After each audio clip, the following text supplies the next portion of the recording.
talking about growing and relationship with the Lord. Brothers and sisters, please help me welcome Brother G.R. Chan. Thank you, Brother Jude, for that introduction. Brothers and sisters, how are you 1 week after the baptism? Okay, may nag-jacket ka niya. Huh? How are you? Did you feel any change? Ala. Dili lang sa taas sa bungot, pagpunti sa buhok, nawa ng uban, and everything. Change in your heart, in your relationship with the Lord after the baptism. Nagawa mo'y na-feel na nausap in your relationship with your family, with your friends, your colleagues in the office, everywhere. How did the baptism affect you? Not only during the night of baptism, but after that, this 1 week, until now, how tayo na-feel? Kausaban? Bro, bawiyo ito lang itong graduation. Brothers and sisters, a week after, I was here during your baptism and I witnessed how some of you were really touched by the Holy Spirit. There were so many reactions, lain-lain of reaction in every participant, but I know everyone was touched by the Holy Spirit. But I hope and I pray that it will not end there. We have to let our relationship grow. That's what we are going to talk about now. The goal of this talk is to help you, our dear participants, to make a commitment to take the steps they need to ensure that they will grow, that you will grow in the life of the Holy Spirit. As I said, your commitment does not end last Saturday. This is a total transformation for all of us. Not only for you participants, but also with us servants.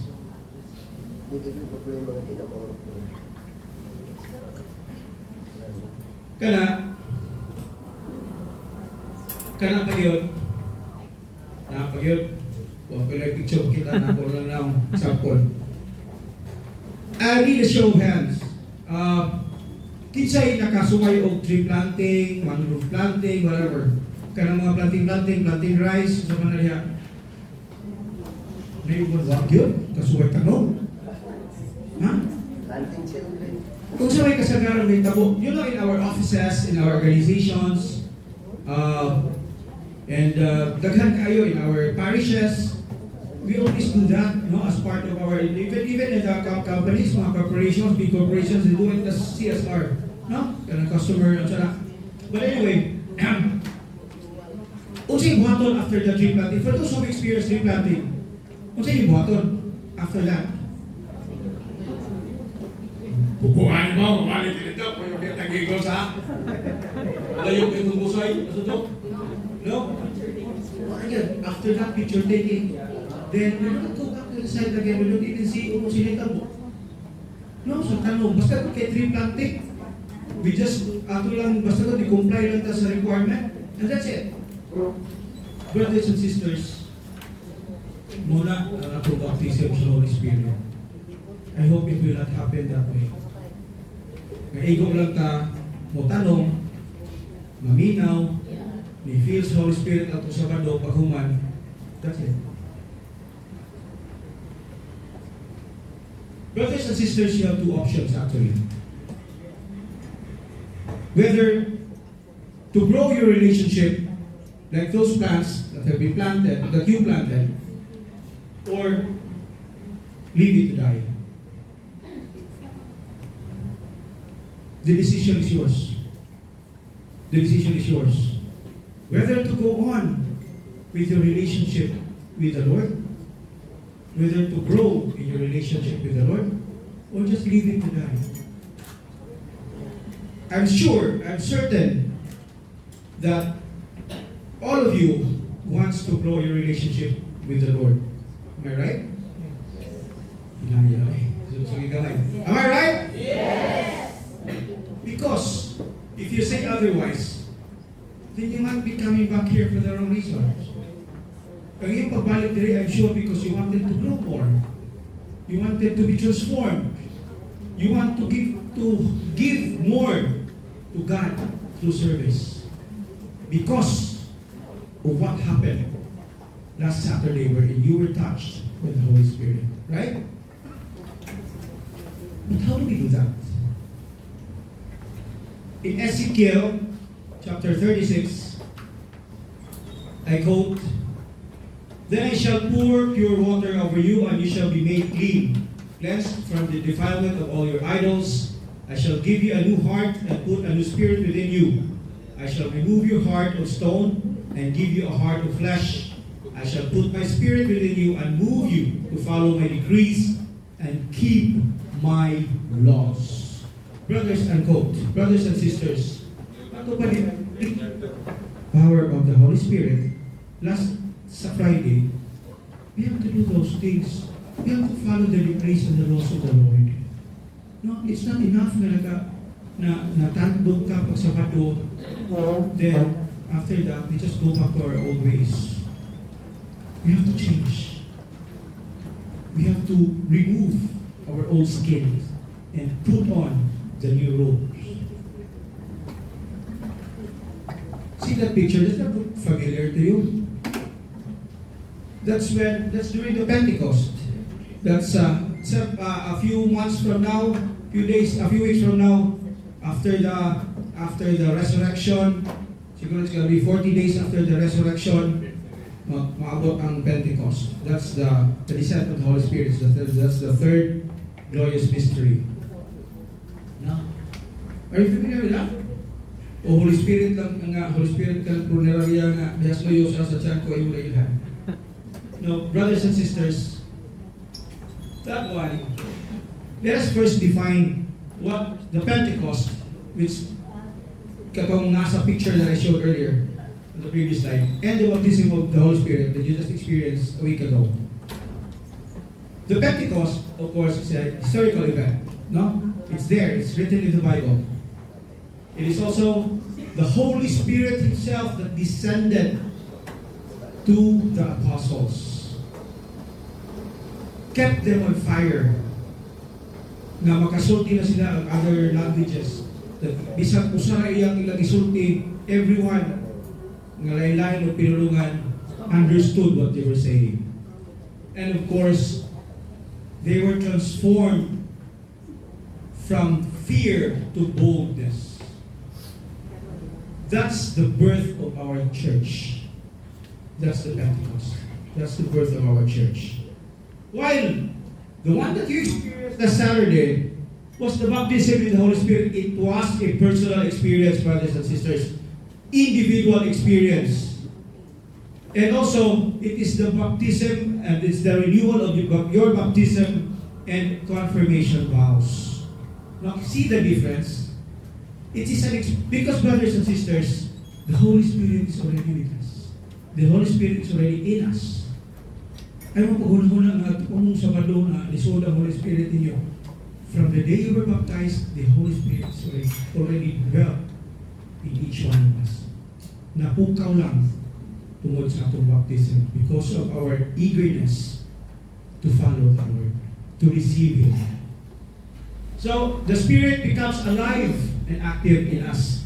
Siguro, the Spirit was for some time was dormant in our hearts. But because of coming here, because of our hopes and our that we want to really serve God, no, and to be more closer to Him, and when we receive during the baptism of the Holy Spirit last Saturday, napukaw ang atong Holy Spirit within us, and that kept us going until this very moment.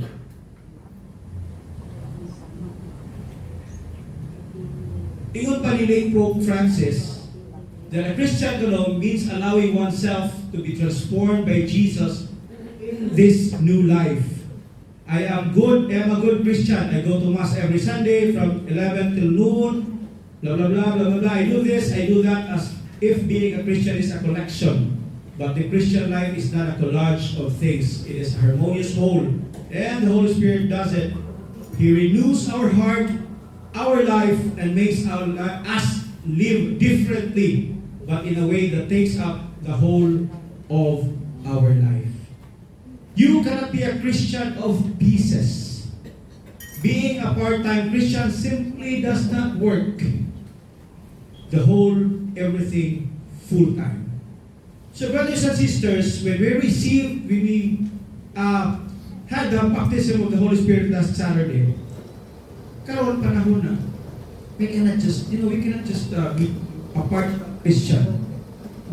Nakasimba na ako, nakapumpisa na ako atong Sabado before sa baptism, kaya gingan ko sa DJ, nakapumpisa doon yung sa wapag ko ato ready, pero sige lang, kiingnan ako. After that, balik na sa in our old ways. And I'm sometimes, honestly, I'm sometimes guilty of that.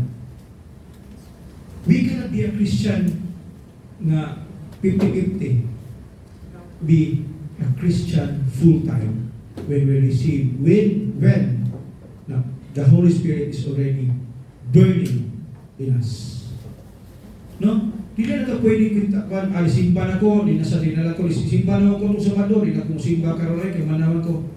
Brothers and sisters, the more that ma-increase ang atong prayer life, ma-improve ang atong prayer life, ang atong relationship with our neighbors, even to those people that we don't like, in the service of the community, everything that God calls us, no, as a whole, we should be transformed.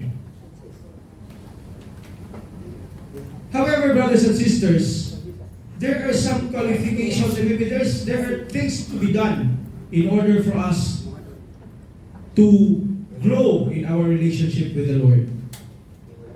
Imagine this wheel. O ngayon ba naliwa kapin o kanang tree planting, pero I'm sure nakita yung ligid ay. No, kita siguro mo ligid ay. This is the outer rim. Kanang yantas, kanang butang ang ligid. This is the outer rim. This is us. This is our Christian life. No? Ato lang i-illustrate in the form of a wheel. Jesus is at the center of our Christian life. Jesus is the hub. No? And this one here are the spokes. The spokes connect our Christian life to Jesus, because Jesus can never move us unless we are connected to Him. Makalihok to be a good Christian unless we are grounded to Jesus Himself. But how can we connect ourselves to Him? How do we connect ourselves to Him? There are 5 spokes that we need to do as BCBP members, as good Christians. Number 1, we have to pray. A few weeks from now, God willing, with more prayers, with more blessings, you will be signing your commitment card. And I don't want to preempt it, but just to give you an idea, part of that is that you will pledge to pray for at least 15 minutes a day. 15 minutes a day. Brothers and sisters, even pa ni Mother Teresa, prayer is not asking. Prayer is putting oneself in the hands of God at His disposition and listening to His voice in the depths of our heart. And St. Augustine pa, yung sa whole prayer is nothing but love. Brothers and sisters,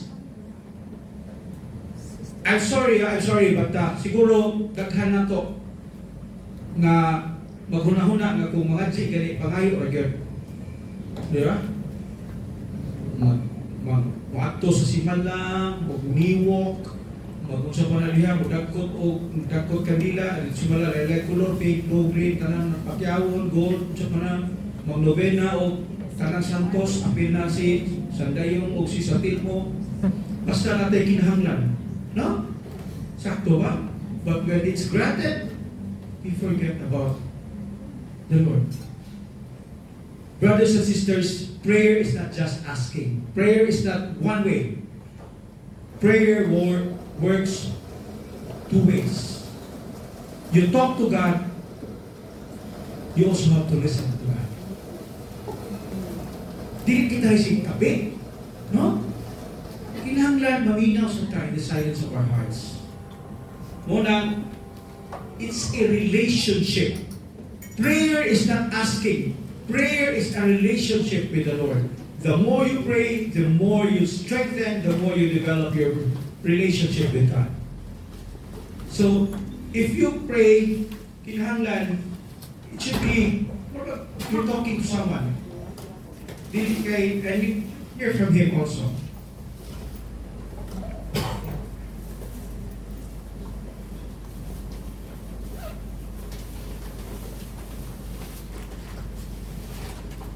Here are some principles for a successful prayer life. Our prayer must be faithful, of course. We have to have faith when we pray.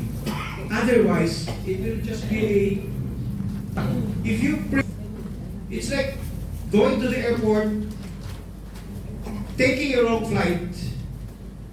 You may go to a place, but not to your destination of choice. Sakay mo aeroplano, ibis padong mong Iran, to ang maghihutod sa Israel. Prayer without faith is like taking a bus or anything, pero wag ka nabot kung asa ka padong gusto mapadungan. So our prayer must be faithful.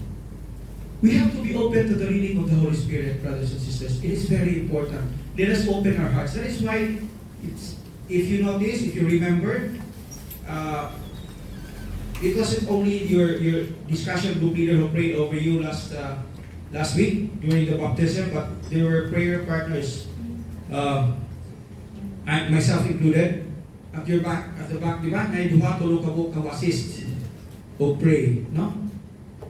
Because we invoke the guidance of the Holy Spirit. Everyone was invoking the guidance of the Holy Spirit when we pray.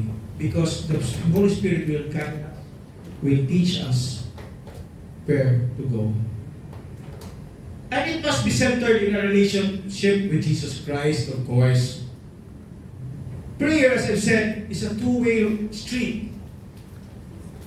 It is developing a relationship with God. So, it should be centered to Him. Huwag yung kailangan focus siya, ha? Di ba? Center ang prayer niya, hindi kayo daghan kay hunahunahon pa sa gawas. No? When we pray, usahay, we pray for bad things to happen to others. Tungkol kay Jesus, Lord, benta, mamatay na akong silingan. Ay, magkabalakdak na siya, tumatagag ka sa sadanan. Kay Jesus, tabian ka sa ka na marites ka ayon, ingon siya, blah, blah, blah, akala post Facebook and everything. Brothers and sisters, is that centered in a relationship with Jesus Christ? No. And of course, we concentrate not on prayer but on the Lord. Kana.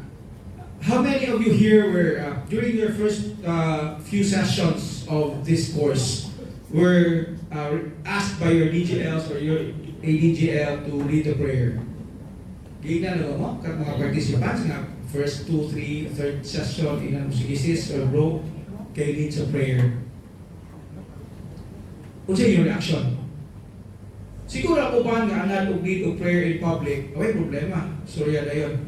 But for those who are not used to it, bro, pwede ko niyan na lang ko. Bro, ayaw lang sa Robin, di pa po kayo ready, di po kayo. There's no wrong prayer, brothers and sisters. Do not be afraid to pray. And most of all, focus on the Lord when you pray and not on what you say. Usahay mo God, conscious kayo na, masayo ka tong grammar, masayo ka tong storya, masayo ko siya paminaw sa Latin. When you pray, do not think of people around you. Just focus on the Lord. Bahala na. Mabila na. Di ba, Bro Ariel had discussed about the gift of tongues. Naman ko tayo masabtan ng gift of tongues. People around you don't even know what you're talking about. It's only between you and the Lord. So, focus on Him. Do not get distracted by whatever is around you or whoever is around you. You have to concentrate on the Lord only when we pray. Kanang ikaw, story, na ay babae ba nga, nagsimba niya, panasa mo kayo, di ba? Magbuha ng skills sa simbahan, di ba? Naman kinapisa, di ba?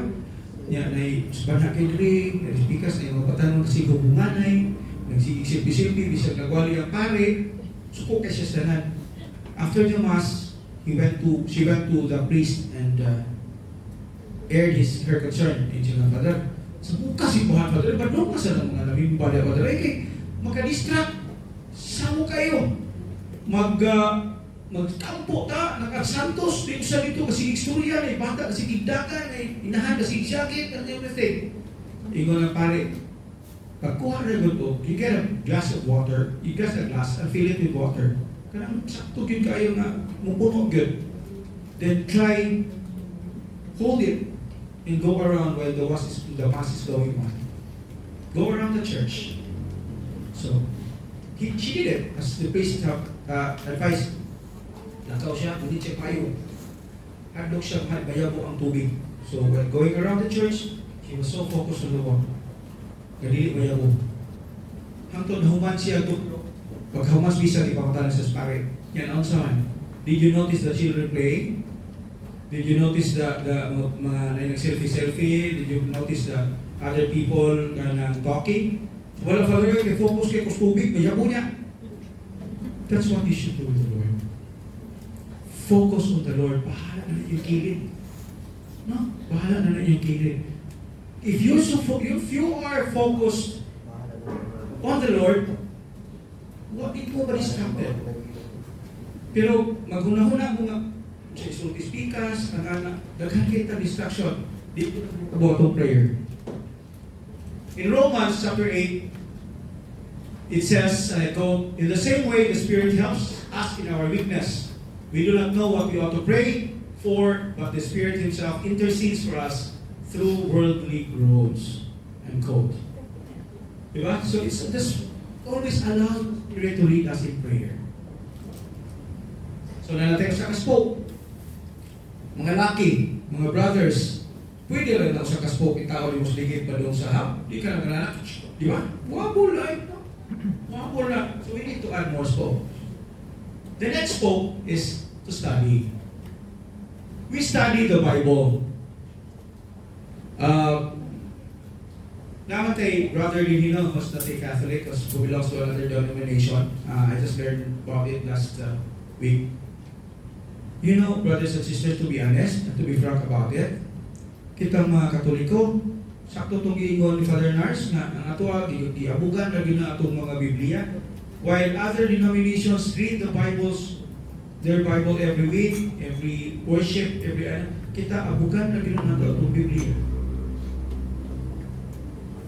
We have to read, we have to study the Bible, and let it be our guide. If you remember 5 weeks ago, on the first Sunday of Lent, what was the gospel that time? The first Sunday of Lent. Di dalang tamo gayon kay nagsisis-karis, nagregala na sa iyang balikon na niya ron, 5 minutes na lang. Kanahan, when Jesus was, the gospel was about Jesus' temptation, Jesus' temptation. He was brought by the devil to the edge dito sa kanang lawang na lugar, and he was tempted 3 times. How did Jesus refute the temptation of the devil? By using the scriptures. Kinumdum mo na ng gospel? Kinumdum ka? No? Jesus quoted, katongingon siya nga, sige, turn these stones, I know you're hungry because you fasted for 40 days and 40 nights. Turn this, if you're really God, turn these stones into bread para makaon mo para di ka gutuman. But Jesus said, it's written that God does not live by bread alone, but by every word coming out from God. No?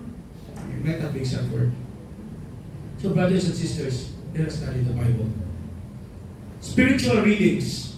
Daghan kay kang mga readings from the great evangelists, mga gi-publish ng mga readings about saints. Study that. It will help us in growing our relationship with the Lord. Ibig mo, sige, tagkana sa mga fake news sa Facebook, sa Instagram, sa karong bago, kanang WhatsApp, ang sign. Thread. Thread. Thread. Kung sa pala niya. Try reading spiritual readings. O, yung download it. Kasi, naman kayo uso ng old school, naman kayo nabasa ka ng book yun. Siguro you can download some apps like Halo, di ba? And practice it. Practice it. And of course, the teachings and preachings. Bahala na corny, bahala na o 50 minutes is not? 5 na lang kayo. Bahala na corny, bahala na boring ng kanang sermon sa pare. Paminaw lang ta. Because that's the word of the Lord. Ay na lang mo, di ka mo sige, kaya pa sa lingaw mo kayo tapos magsiging katawa ang lingaw kayo pare, pero boring gani, nagtiguang ang pare. Kayo, utuan mo kami itong magulbul ba? Lingaw mo ito, ito pare, natadal sa isa. So, brothers and sisters, let us study the teachings and preachings. Na-good. Sometimes if you listen to the gospel itself during the reading, sa hindi na ito makuha ang message. But when it's discussed by the priest, no matter how boring it is, sometimes we get the lesson. No? So that's the second spoke to connect us to the Lord. Study. Then we have to serve. Why do you think we are here? We need to take on a mentality of service where we see our whole lives given over to God's work. Brothers and sisters, service to God. But, let's not, dili na ito ni kanang saipon o kanang interpret ang service to the Lord. Okay, serving others, remember that there's a gospel. I forgot kung sa itong gospel. Okay, nung doon sa part to sa specific gospel. But diba, ingon ang Ginoo, if I am naked, you clothe me. I was in prison, you visited me. I was hungry, you fed me. I was thirsty, you gave me water to drink. Brothers and sisters, we serve. We serve through our brothers and sisters. We serve through people in need. We serve God wholeheartedly, not for social media followers or not for content purposes. We serve without expecting anything in return. In Matthew chapter 20, it says, and I quote, if one of you wants to be great, he must be servant of the rest. And if one of you wants to be first, he must be your slave.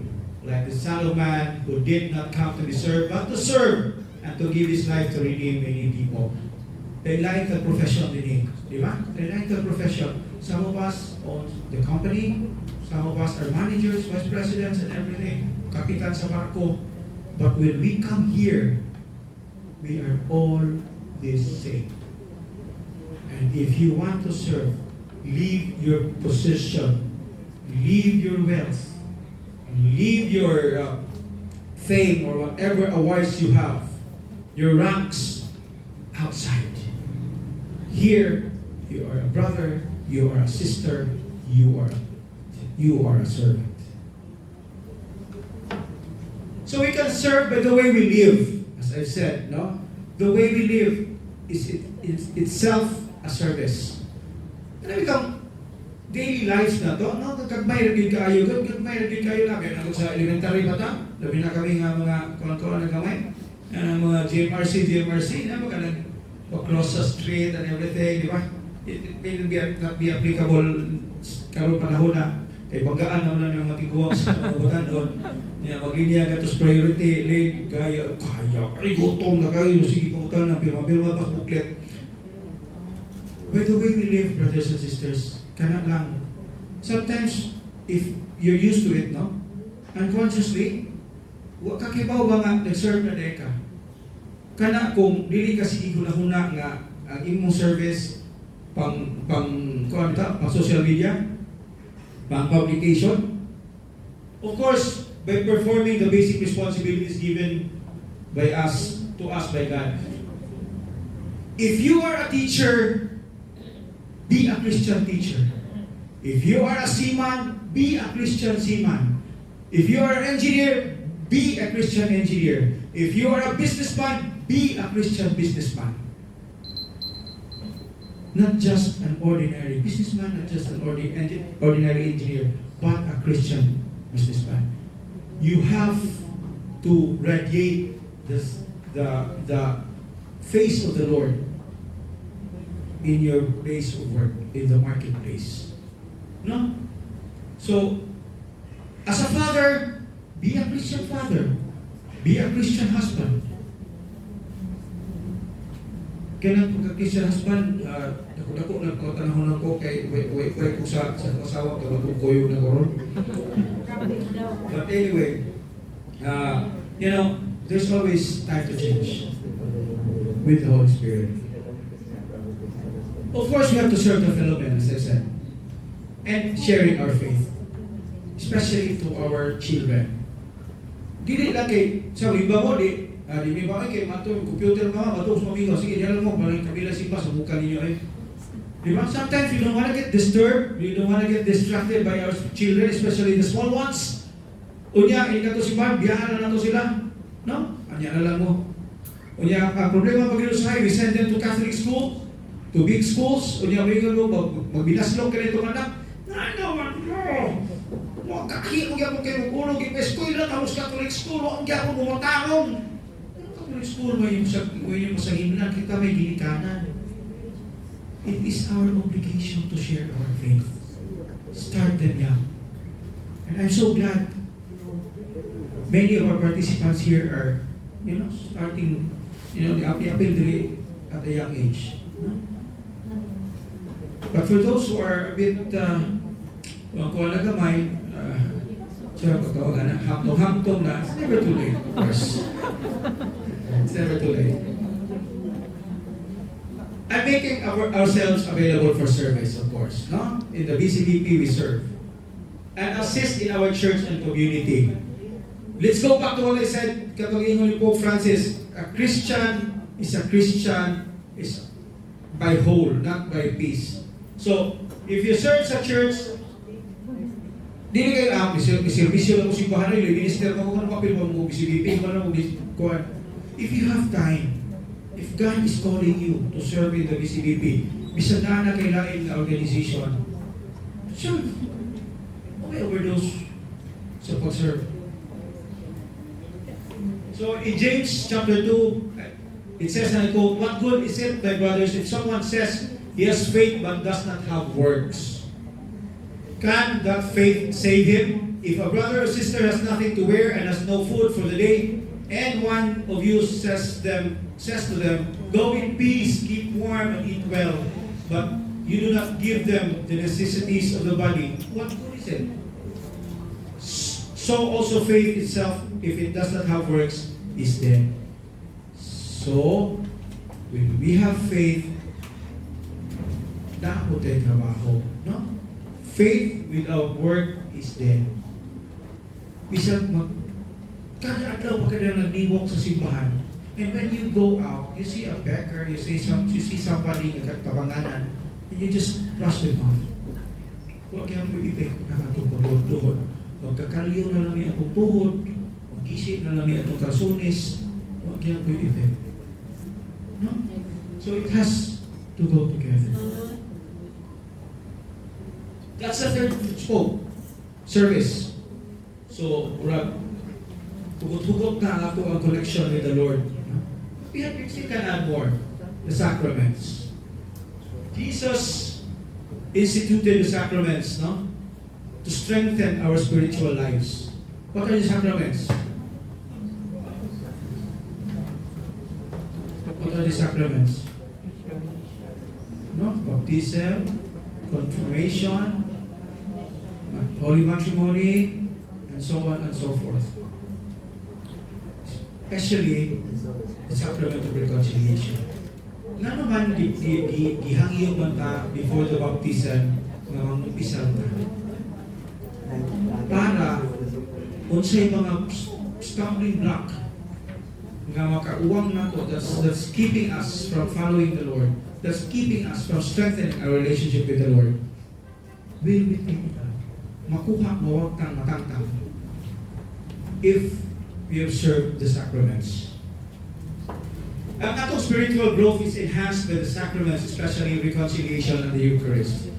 So, musip bata, because the Eucharist, of course, we all know that as Catholics, that the Eucharist is the highest form of prayer. The Eucharist, that's Jesus present, Himself present at the altar. No? So, no matter how much you serve, there's also a gospel nga if you bring gifts to the altar and you remember na nakay kontra sa gawas, leave your gifts sa altar, go to whoever you dislike or your enemy, have peace with him, and go back to the altar and continue your peace, your offering. Kaya bisag kapila pa kamuhanan dito, kung nakay kalikot-kot sa mga tao, kung nakay bug-up ang imong dughan, it will never work. So, that's why, that's the fourth spoke. Sacraments. Now, the last one is community life. That's why we are here. BCBP is a very vibrant organization, it's a very vibrant community. And we do not only come here to pray. Of course, we have fellowships. No, we have action group meetings, we have taskings and everything. It will be explained to you towards the end of this course. So we have prayer meetings, assemblies, and action group meetings. We join that. No? We join the community. And we come together for teachings. BCBP is as an organization, as a community, is a continuing evangelization. We have continuing evangelization programs, not only for the new members but also for the old ones. I have already been a member of the BCBP for 19 years, and I have served in various capacities in the community, but still, my faith is always a work of progress. Kaniha, I just came from a seminar sa mga senior leaders. Senior leaders are those past chapel heads and katong mga speakers. We call it RTTC. It was mentioned that our spiritual director, si Father Herb, although he's not there, was mentioned nga, kano sa amang imong, somebody kuno asked Father Herb kung kano sa amang human nga itong transformation. Father Herb said, your transformation as a BCBP member will only end when you're dead. So until we still have life, until we still breathe, our transformation is continuous. We can never be perfect. We just have to transform and transform and transform through the teachings. And of course, we serve together as a community. No? We serve together as a community. Dili tamang ija-ija. Ang BCBP is a very structured community. We have the leaders from the president down to the last leader in the action group. So, it's always, kita mo mga participants, tanawa sa inyong loyo, kanang mga nagduka-duka niya. Maura na'y nakakapi, pero gaduka lagi hapon. Pero ang ilang kasing-kasing anak, naman tao eh. Di ba? Gidaog lang na sila sa ilang-ilan. Pero their heart is burning with service. Di ba? A big round of applause for our servants. Their hearts are burning with service. So, wag mo kita, nakabukamura rin na, magkatong speaker na rin, everyone, since the first day, di ba? Ang service deluxe yun, service royal yun ang inyong experience, no? So, our servants are showing you an example nga if it's your time to serve, you have to do what they are doing also for the next batches of CLP participants. Of course, social gatherings. As I've said, UCBP is not only praying and praying and praying. We have social gatherings too. We have parties, we have family days, we have mga kids camping and everything. No? So, naputay lingaw-lingaw Dili sa tayo nga puro kay, di ba kanang munghi nga isuri na sa kanang cloister, ano? Nasa tayo lingaw-lingaw kasi kung mga mata namin pag-ita, di ka boring Nakala ko nang tigdalao ka na, kasi kanang lumiro-lumiro. Pagkaroon pa kayo And also the other servants at the back, they were once young, and they started like 20 years ago, 15 years ago. Your DGLs, they started, they joined the BCBP when they were your age, and until now they are still serving.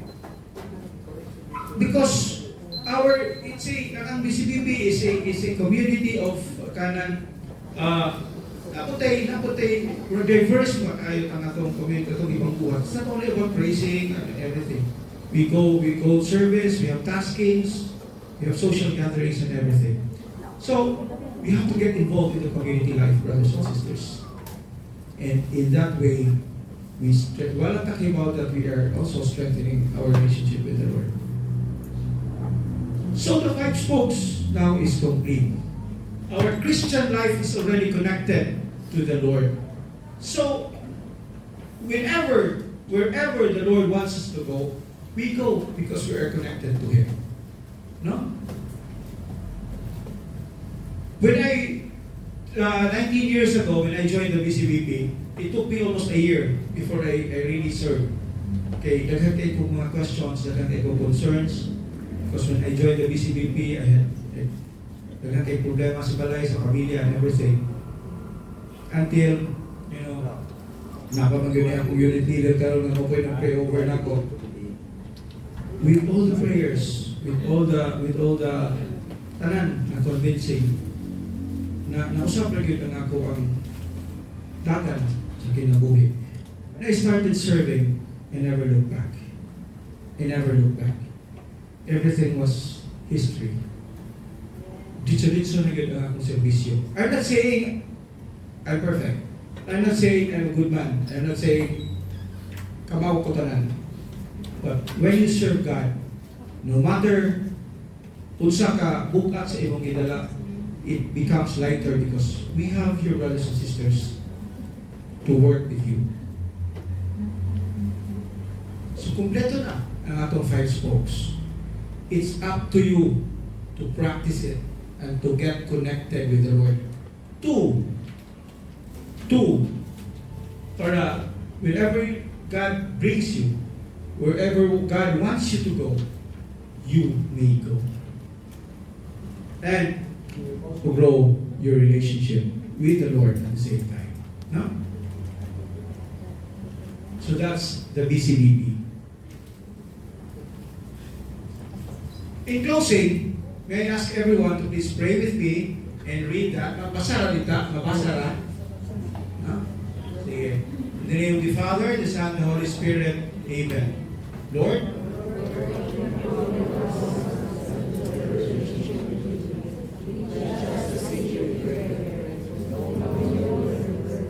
serving others, to remain faithful in the life of the Holy Spirit. Strengthen us in our belief, guide us in our gospel, restore our hearts to become more like yours. And life of the Holy Spirit with you, today and always. Amen. In the name of the Father, the Son, and the Holy Spirit. Amen. Thank you very much, brothers and sisters.